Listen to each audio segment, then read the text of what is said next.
In this video, you'll discover the best way to do a 7-day water fast, how I did it, and what my experience was throughout that process.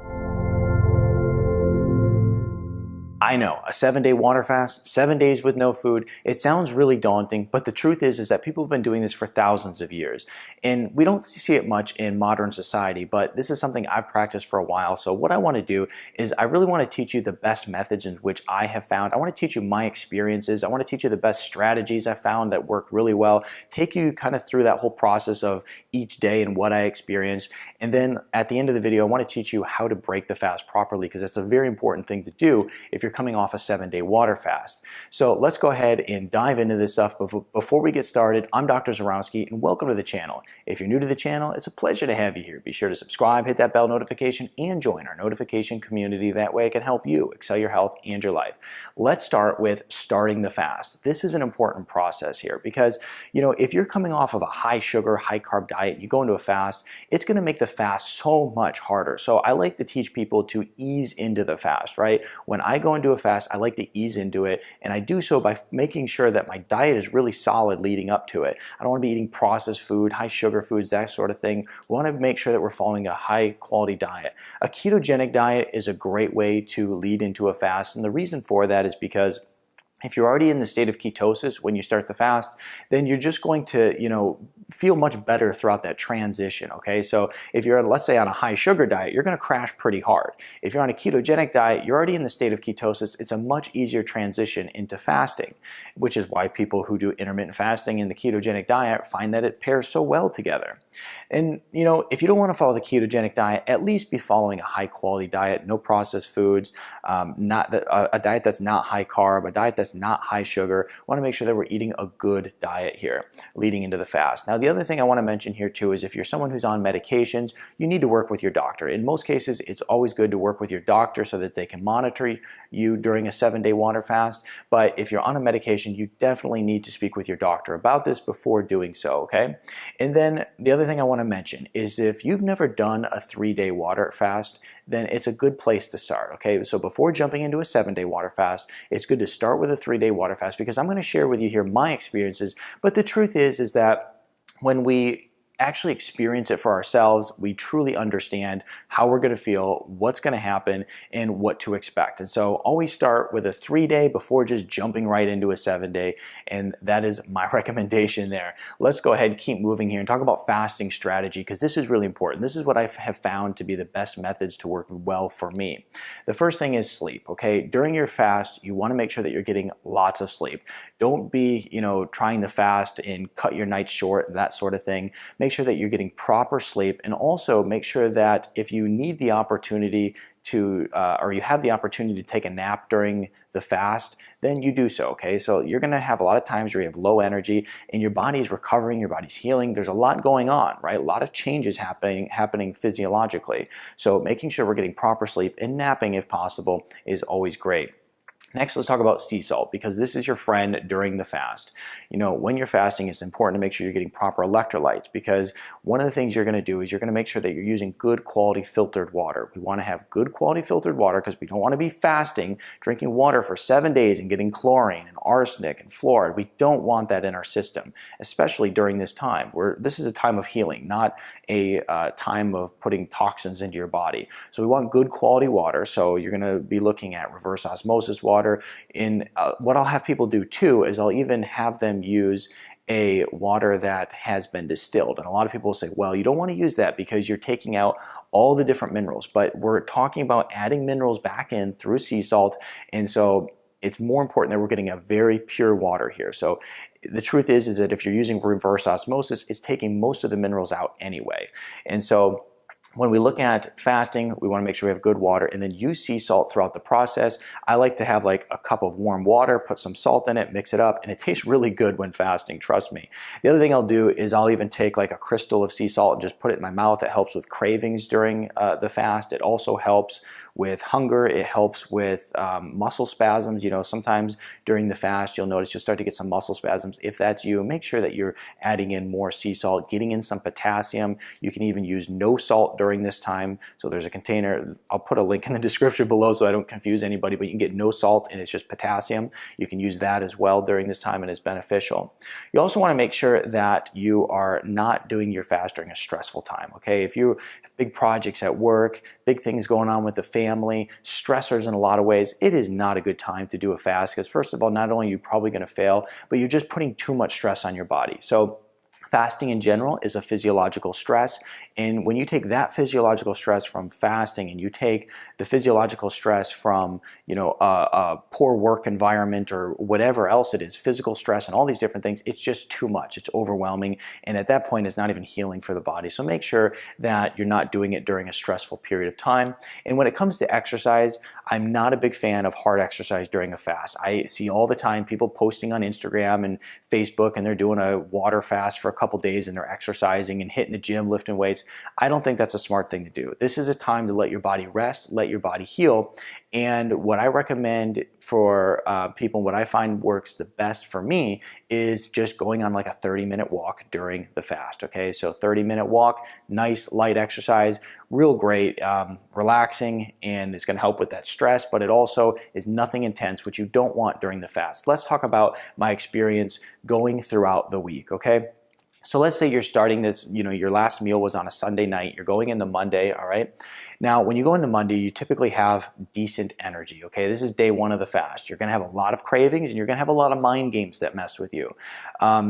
This is just a natural response because, of course, our body says, hey, we need food. What's going on here? This is just a natural survival mechanism. But the truth is that the mind games will continue all the way through the week because every time you smell food, it'll be the strongest smell you've ever come across.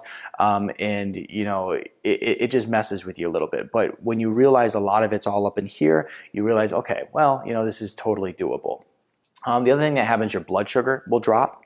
The other thing that you'll have happen during that time is that your insulin levels will drop and then your glycogen levels will increase, okay? Now here's the thing that's pretty interesting is that you're gonna find that your insulin levels drop first right in the beginning, but then they'll continue to drop throughout this whole process and they'll stabilize as well. Now, if you're someone who has insulin resistance, that sort of thing, or even either mild or even more severe, one of the things you'll notice is that your insulin levels will continue to drop. So, people who don't really have that issue, they'll stabilize a little bit faster.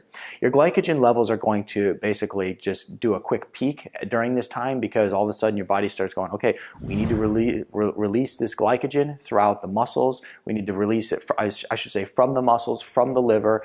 And people who have never really followed a very good quality diet, who have never fasted before, they're typically going to have more glycogen stores in their body. And so when you are doing the fast, based on the individual, you're going to find that your glycogen stores may last longer in some people versus others. And so when we look at glycogen, you're going to get that release, and that's a good thing, okay? That's a very good thing. When we look at fatty liver and all these issues today, it's just an enormous amount of glycogen stores in the liver amongst some other things, and it's not good. So it's good we're getting this all released out, but based on how your physiology is going to react over the next couple of days really depends on the level of glycogen stores that you have, okay? Tuesday, you roll into Tuesday and it's typically a pretty low energy day. You're kind of, you're in a lot of ways, you're just struggling a little bit, okay? Same thing, mind games keep going, but at this point, you're typically finding that you're in ketosis, okay, in general. You also are going to find that you're in autophagy at this point, at that 24, 48-hour period. You're also going to find that you're having a lot of fatty acids that are mobilized throughout the body because, right, like I said, your ketone levels go up. Your body's burning that fat for energy, okay? This is why you're going to lose a lot of weight throughout this process because your body's going to just start eating all that fat around your body, and that's why when you see a lot of before and after pictures, you're going to see a lot of people have lost quite a bit of weight. Now, initially, in the beginning, you'll probably lose more weight because you're going to lose a bunch of water weight, but as you go throughout the fast, you'll continue to lose weight, but just a little bit slower. And that is, of course, what I saw in myself. And so when we look at this here, you're going to be mobilizing those fatty acids, burning those for energy. You're going to find that your insulin continues to drop as well, like I said, throughout this process. Let's go ahead and talk about day 3 here, Wednesday. So first thing that I typically notice is when day 3 rolls around, energy starts to come back, which is really great, okay? Energy starts to come back, but the thing that you have to understand about this energy, this is kind of a different kind of energy because you wake up and you feel great, but the thing is that this is energy that is burnt up pretty quickly, okay? So some general physical activity, just, maybe working around the house, whatever it is in your job, you tend to fatigue much easier. So even though you wake up just roaring ready to go, you find that like you are just shot at the end of the day. And it's sometimes even way before the end of the day. You're going to notice that you have a lot of decrease in pain, okay? So if you're someone who has joint pain, knee pain, spinal pain, any type of pain, arthritic pain, typically your pain starts to decrease pretty significantly about this time, okay? And this is one of another reason that people really love fasting. It's one of those things that's just so healing. So you have a decrease in pain because you're decreasing that inflammation in the body to a high extent. You tend to notice that you have really clear thoughts during this time. Your mind is just so clear, very sharp during this time. Less sleep, okay? So I notice that I don't need as much sleep at night. I'll notice that 5-6 hours is all I want, and then I wake up and I'm like, I'm ready to go. And it's just because your body's not expending so much energy throughout the day, going and digesting food and doing some of the other things that you would normally do. Maybe it's exercise. So you tend to need a little bit less sleep. I mean, it's different for everybody. You may experience where you need a little bit more. For me, it's always less. Mind games continue on. You're in ketosis, you're in autophagy during this time. And so really when you get to day 3, Wednesday, this same thing kind of just continues on throughout the entire week, okay? You wake up, lots of energy, but very small activities deplete you of your energy, and then same thing, clear thoughts, continue to just feel better and more vibrant. You're going to typically see your skin looks better, your teeth look better, your eyes are bright white. You just feel better throughout this whole process, and that is what I've noticed when I'm doing fasting. And I've seen multiple people do the same thing and get many of the same results. So this is in general some of the things that I notice, just to kind of give you a heads up. But like I said, if you've never done a 7-day water fast, it's always good to start with a 3-day first. Let's talk about breaking your fast, because this is a very important process. When you go through a 7-day water fast, essentially, your gut is in this repair and healing stage, your whole body's in this repair and healing stage, but your gut is not ready to just be hit with a food and start digesting really heavy food. So we have to go light on it and tread lightly here. It's so important. So what I like to do is I like to break my fast with steamed cruciferous vegetables. First of all, they're very nutrient dense. They are great for you, but also if you steam them, they're going to be very easy to digest.